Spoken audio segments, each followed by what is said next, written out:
from the year 1992 in the St. Louis Post-Dispatch.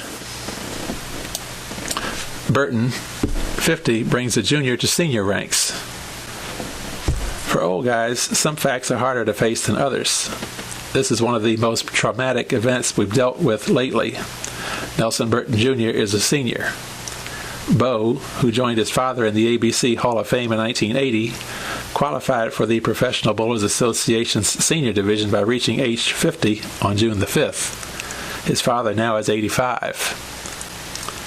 Apparently, the passage was less of a jolt for Bo than it was for a writer who has watched the St. Louian since he was a teenager.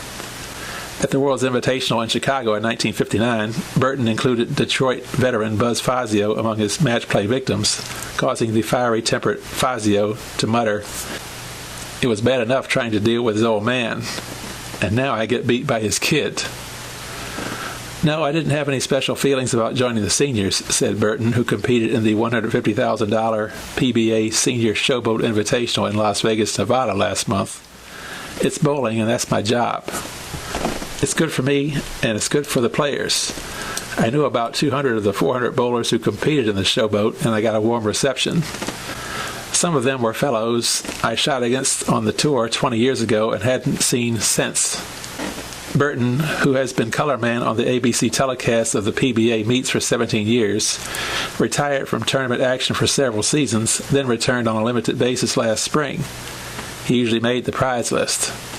In his first venture into senior competition, Burton made the ESPN televised finals, but lost to Tita Semez 200 to 194 in the opening game.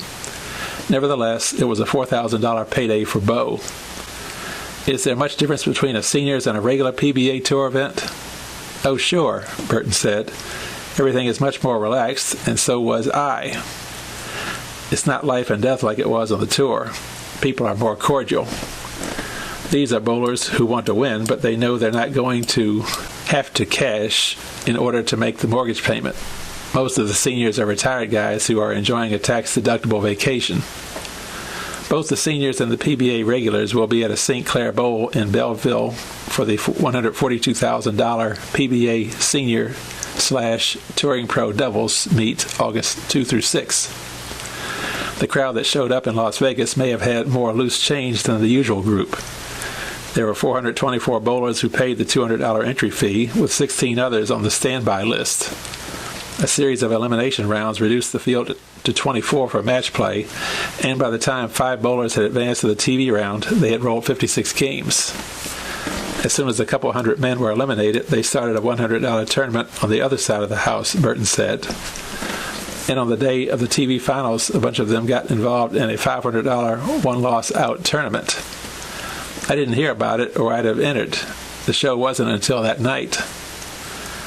A missing 9-pin almost cost Burton a chance for the finals.